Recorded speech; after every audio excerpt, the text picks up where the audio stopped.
व्यक्ति जो खुद आरोपित हैं, जेल के दरवाजे पे खड़े हैं और जेल के अंदर हैं, अगर वैसे व्यक्ति अगर हम पे बेबुनियाद अगर कोई इल्जाम लगाए तो उसके आगे मेरे पास कोई शब्द नहीं है कहने का। नंबर वन, कोविंद जी ने आपको बर्खास्त किया था। आप नंबर वन। नंबर टू, कोई भी केस तब प्रूफ होता है जब आपके पास चार्जशीटेड हो या कोर्ट ने कुछ फैसला किया हो। ना हम अभी चार्जशीटेड हैं, ना हमारे ऊपर कोई आरोप सिद्ध हुआ है। अब इसके बारे में आप सोच लीजिए। दूसरी, और राज्यपाल ने जो कार्रवाई की थी वो कार्रवाई क्या गलत थी? दूसरी सुन लीजिए आप पूरी बातें। कार्रवाई जो की गई थी, हम ये नहीं कहते कार्रवाई जो, सुन लीजिए, जो चीज हुआ है उसके बारे में सत्यता जान लीजिए। सत्यता उसके बारे में जान लीजिए। ये सिलेक्शन प्रोसेस है, इसमें वाइस चांसलर को सिलेक्शन प्रोसेस में कुछ नहीं करना होता है। कार्रवाई गलत हुई थी आपके सुन लीजिए, आप मेरी बात है, आप सुन लीजिए, आप अपनी बात एक सवाल है, जो सुशील मोदी आज आपके साथ हैं, जब आपके अपोजिट में थे तो उन्होंने मांग की थी। अब आप उस देखिए, सवाल होता है कि हो सकता है कि उनको किसी ने मिस ब्रीफिंग किया हो सुशील मोदी को। नहीं, हम ये नहीं कह रहे, हम ये कह रहे हैं कि जो सत्यता थी उसको जानिए आप। ये सिलेक्शन की बात थी और वाइस चांसलर कहीं सिलेक्शन कमेटी में नहीं आते, वो चेयरमैन होते हैं। हर सब्जेक्ट का एक कमेटी एक्सपर्ट होता है और एक्सपर्ट डिसाइड करता है क्या करना है क्या नहीं करना है। और ये भी रिलेशन था क्वालिटी एजुकेशन का। अगर if you want to have a quality education you definitely have a good teacher. विपक्ष तो ये भी कह रहा है कि आपकी पत्नी की जो घटना हुई थी उसमें भी आपकी संलिप्तता। अब आप उनसे पूछिए विपक्ष के साथ, अगर उनकी पत्नी भी इसी तरह मर जाए, क्या अगर हम उसके बारे में ये बात कहें तो उनको शोभा देगा? और जिस किसी ने ये बात कहा है उसके पास आज लीगल नोटिस उनके यहाँ जा रही है और हम 50 करोड़ का मानहानि दावा ठोक रहे हैं। तेजस्वी यादव ने कहा कि आपसे बहस करने को तैयार है खुले मंच पर। बिल्कुल, अगर तेजस्वी यादव को वो बड़े नेता हो सकते हैं, लेकिन हम बड़े खुश होंगे अगर एक इन फ्रंट हमारे टेबल पे बैठ के एजुकेशन के बारे में बात करें।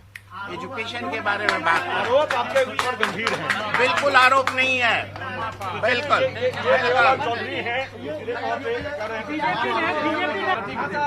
मेवालाल जी आपकी प्राथमिकता है? बिल्कुल। अब ये हो गया सर,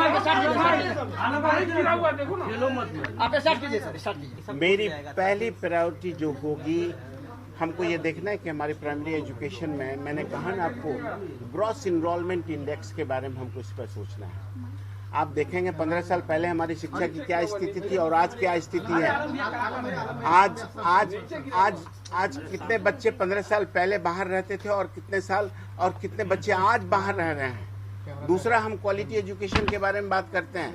ये क्वालिटी एजुकेशन तब होती है जब हमारे पास क्वालिटी इंफ्रास्ट्रक्चर हो और जो भी टीचर हो उनका भी नॉलेज अपग्रेडेशन की जाए। एजुकेशन एक ऐसा सब्जेक्ट है जिसका ज्ञान वर्धन हमेशा होनी चाहिए। वैसे स्थिति में जितने भी हमारे डिपार्टमेंट के द्वारा, विभाग के द्वारा टीचर्स ट्रेनिंग कॉलेज खोले गए हैं, उस टीचर्स ट्रेनिंग कॉलेज को अगर जरूरत होगी तो रीओरिएंटेशन करने की, तो हम लोग हमारे ऑफिसर के साथ बैठ के हम लोग इस पे बातें करेंगे। और बात करने के बाद अगर सिलेबस में अगर कोई चेंजेस करनी है या अगर हम लोग फील करते हैं कि इसकी अपग्रेडेशन की जरूरत है, वो उसके लिए हम लोग काम करेंगे। दूसरा, मेरा विचार सुनिएगा। जो हम अभी ये विचार अपने ऑफिसर्स के साथ बात करके हम माननीय मुख्यमंत्री जी के पास जाएंगे। हमने सोचा है कि why not we should try to start the community education programme, और वैसा एजुकेशन प्रोग्राम जो सेल्फ जनरेटिंग प्रोग्राम होगा, सेल्फ लर्निंग प्रोग्राम होगा। समझिएगा बारीकी का। हम कह रहे हैं कि हम लोग इस तरह का एक कम्युनिटी एजुकेशन प्रोग्राम करना चाह रहे हैं जो self generating and self learning हो। बच्चों में, आप अगर गांव के रहने वाले हैं तो आजकल बच्चे सुन लीजिए, आजकल बच्चे आपस में क्विज का एग्जामिनेशन देता है और जो नॉलेज उनके पास है they try to cross over the knowledge of others people. तो इस तरह का अगर हमारी सरकार और हमारे ऑफिसर के साथ ये बात करने पे हम लोग वर्कआउट करेंगे, जो चौथी प्रायोरिटी होगी, जो आप लोग जानना चाहते होंगे, ये प्रायोरिटी जो सरकार की ऑलरेडी प्रायोरिटी सेट है, ठीक है। अपॉइंटमेंट की आप लोग ने, कुछ लोगों ने सवाल किया, हम लोग उस पर विचार करेंगे। हम लोग आज सीनियर ऑफिसर के साथ मीटिंग करेंगे और फिर जो भी आएगा हम आपके पास पुनः फिर आपको बताएंगे। भ्रष्टाचार के आरोप हैं कि को लेकर विपक्ष लगातार सवाल उठा रहा है। मेरा सफाई एक ही चीज है, ये बिल्कुल बेबुनियाद, निराधार, जिसके अंदर कोई सच्चाई का तथ्य, जो कोई सच्चाई का तथ्य नहीं है, नंबर एक। नंबर दो, जो आदमी ये ट्वीट कर रहा है, जो आदमी खुद इतना डेंसली, हम तो कहते हैं अंग्रेजी में उसको कहते हैं डेंसली, जो घिरे हुए हों इन सब चीजों से, जो चार्ज सीटेड हों, अगर वो हम पे लगाएं तो बड़ा अच्छा नहीं लगता है। और सुन लीजिए, हमारे ऊपर कोई चार्ज सीटेड नहीं है, कोई आरोप नहीं है, किसी तरह का कुछ नहीं है हमारे ऊपर आज के दिन में। और जिनके ऊपर जो हैं, जो अंदर हैं, जो अंदर जाने वाले हैं, वही लोग लगा रहे हैं। हम तो कह रहे हैं कि आज के दिन में मेरे ऊपर कुछ नहीं है। और कोर्ट ने आपको बरी कर दिया है? कोर्ट ने आपको बरी कर दिया है क्या? कोर्ट कुछ था ही नहीं तो कोर्ट तो बरी करेगा ही। अगर कुछ रहता तब ना। अगर कुछ नहीं था तो बर्खास्त क्यों किए गए थे आप पार्टी से?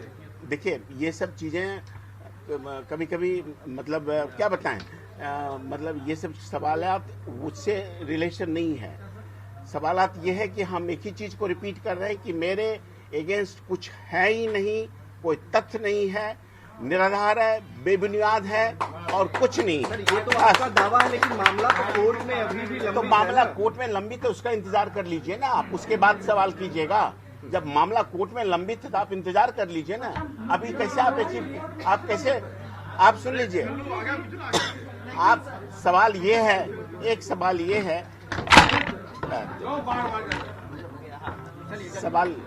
सवाल एक ही चीज, सवाल एक ही है। आप लोग खुद अगर अपना इंफ्रा ड्रॉ कर लें तब तो कोई बात ही नहीं है। हम जब एक सवाल में जवाब दे दिए, इसके आगे कुछ नहीं होता है। Thank you very much. आपकी पत्नी की मौत के मामले में भी कुछ लोगों ने आरोप लगाया कि उसमें भी आपके साथ। अच्छा भाई साहब, क्या जवाब देंगे? उन 3 आरोपों पर क्या कहेंगे सर? अब बताइए, अगर उनकी पत्नी के बारे में हम अगर ब्लेम करें तो ये आपके इमोशनल, ये सब तो आप एक ऐसा, वो जो आदमी ने लगाया है, हमें लगता है कि वो इस युग का आदमी नहीं है, ना संस्कारी है, ना संस्कृति ना सभ्यता जानते हैं। हम आपको बताते हैं, उनके ऊपर हम लीगल नोटिस दे रहे हैं और 50,000 का मानहानि दावा हम कोर्ट के थ्रू दावा 50,000 करोड़ का दावा हम उनको ठोक रहे हैं। मुख्यमंत्री जी ने बुलाया था, आपको क्या बात हुई आपकी? अरे मुख्यमंत्री कटसी कॉल था भाई और कुछ नहीं था। सर एक सवाल है, एक सवाल है, पिछले 7 महीने से स्कूल बंद है, प्राइमरी स्कूल जो है उनको खोलने के लिए क्या है, क्या प्लानिंग है आपकी? आप जरा हमको ऑफिसर से मीटिंग करने लीजिए। क्या, क्योंकि स्कूल बंद है। देखिए सुन लीजिए, अब हो गया। अब आइए सब्जेक्ट शिक्षा के ऊपर आइए। कोई पूछ रहे हैं स्कूल कब खुलेंगे? देखिए सुन लीजिए, देखिए अभी कोरोना काल है, ये ऐसी महामारी है जो पूरा विश्व इससे घबरा गया है। सरकार ने जो कदम पहल की है, उस पहल पे अभी हम लोग अमल करेंगे और अगर जरूरत पड़ी तो जो हमारा, अगर हम कोरोना का, भगवान करे जिस तरह से बिहार अभी सुरक्षित है और बिहार में जो परसेंटेज ऑफ रिकवरी है, परसेंटेज ऑफ रिकवरी है, इसी तरह भगवान अगर बरकरार रखेगा तो हम लोग ये प्रस्ताव हम लोग उस पर विचार करेंगे और सरकार अपना फैसला लेगी। इसलिए उसके लिए भी समय दीजिए बात करने का। आज हम बैठे हुए हैं और आप ये सवाल कर रहे हैं। एक अंतिम सवाल सर, नियोजित शिक्षकों के बारे में जो पहले से धारणा, उनको कैसे संतुष्ट करें? अब आप देखिए, ये ऑफिशियल्स क्वेश्चन है। अभी हम जब तक कोई फाइल देख करके कुछ बात नहीं करेंगे तो कंक्रीट आंसर देने में असमर्थ हैं। ठीक है सर, सरकारी और हम आप लोग से यही निवेदन करेंगे। सुन लीजिए, सुन लीजिए।